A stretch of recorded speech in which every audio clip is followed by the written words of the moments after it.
दोस्तों, एक पुरानी कहावत है कि इश्क अंधा होता है, लेकिन आजकल लोग इश्क में ही अंधे हो जाते हैं। अगर यह बात गलत होती तो शायद आज की यह कहानी भी घटित ना होती। हेलो दोस्तों, नमस्कार। मेरा नाम है राकेश और आप लोग का बहुत बहुत स्वागत है इस चैनल पर। उम्मीद करता हूँ कि आप सभी लोग अच्छे होंगे। ये कहानी की शुरुआत होती है जनवरी 2018 से।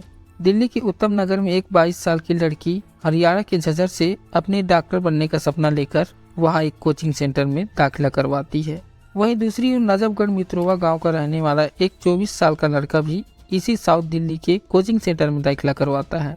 लड़की का नाम था निक्की यादव और वहीं लड़का का नाम साहिल गहलोत था। एक तरफ जहां निक्की मेडिकल की तैयारी करने के लिए दिल्ली आई हुई थी, वहीं दूसरी ओर साहिल के भी सपने काफी बुलंद थे।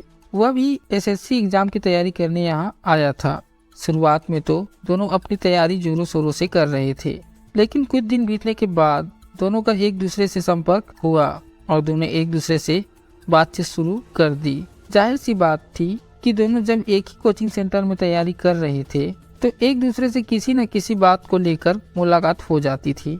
दोनों के बात विचार काफी अच्छे थे, इसलिए बीते वक्त के साथ इन दोनों में अच्छी खासी दोस्ती भी हो गई। दोनों बस से एक ही साथ आया जाया करते थे, एक दूसरे से दिल की बातें शेयर करते थे और धीरे धीरे इनकी दोस्ती और गहरी होती चली गई। समय बीतता गया, दोनों का एक साथ आना जाना, कोचिंग सेंटर में एक साथ रहना और एक दूसरे से बातें करते करते दोनों एक दूसरे के काफी करीब आ चुके थे और इनके बीच की नजदीकियां कब प्यार में बदल गया इन दोनों को खुद पता नहीं चला।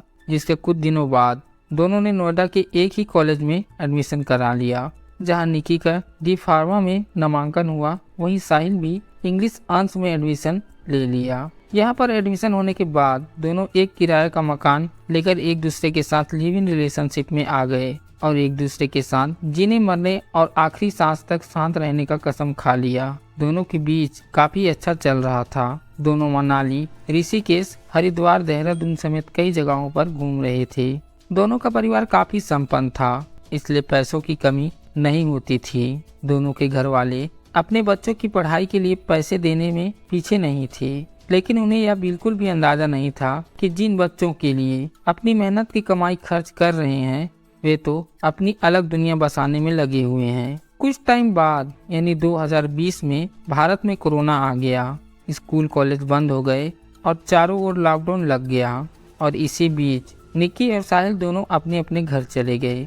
लेकिन कोरोना जैसे ही कम हुआ, धीरे धीरे सभी चीजें खुलने लगी, तब दोनों फिर वापस आ गए और दिल्ली के द्वारका में एक किराए का मकान लेकर फिर रहने लगे। लेकिन अब भी इन दोनों के प्रेम प्रसंग की जानकारी ना तो निक्की के घर वालों को थी और ना ही साहिल के घर वालों को। जनवरी 2018 से नवंबर 2022 तक दोनों के बीच किसी भी प्रकार का कोई अड़चन नहीं था।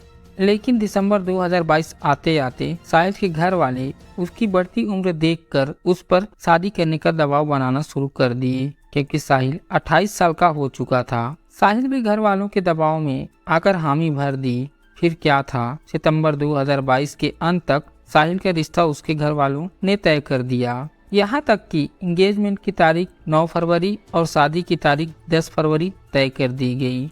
लेकिन इन सब के बारे में साहिल ने निक्की को कुछ भी भनक नहीं लगने दिया, क्योंकि उसे पता था कि निक्की यदि यह बात जान जाएगी तो ये शादी तोड़ने में कोई कसर नहीं छोड़ेगी।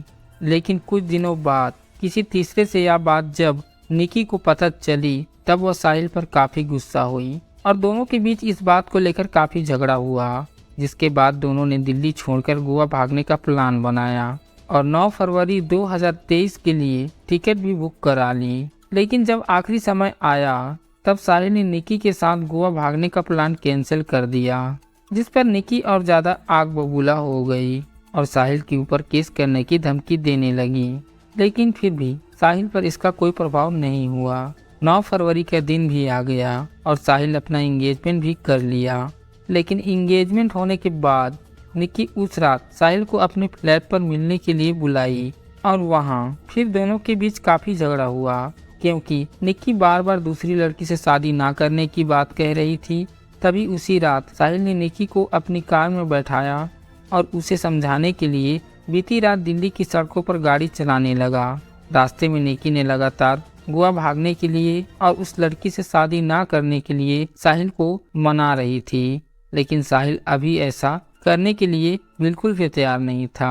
रास्ते में चलते चलते दोनों के बीच की लड़ाई और भी ज्यादा बढ़ गई और इस समय रात के 12 बज चुके थे और साहिल की कार ISBT गेट के पास पहुंच चुकी थी। यहाँ आने के बाद गुस्से से साहिल ने अपने मोबाइल के चार्जर का वायर उठाया और निकी के गले में फंसाकर उसका गला ऐंठ दिया और वो केवल तब तक दबाए रखा जब तक कि उसकी समस्या यानी निकी की सांसें नहीं गई। निकी की हत्या करने के बाद साहिल उसका शव अपने बगल वाली सीट पर रखकर करीब 36 किलोमीटर तक दिल्ली की सड़कों पर कार दौड़ाता रहा, लेकिन उस रात ना तो उसकी गाड़ी चेक की गई और ना ही किसी को उस पर शक हुआ। जिसके बाद सुबह के तकरीबन 3 से 4 बजे वह अपने गांव मित्रोवा पहुंचा, जहां उसका ढाबा चलता था, लेकिन शादी के माहौल के कारण ढाबा 2 दिनों से बंद पड़ा था। जिसके बाद साहिल ने एक योजना बनाई और निकी का शव कार से निकाला और ढाबे में रखे फ्रीजर में उसकी लाश डाल दी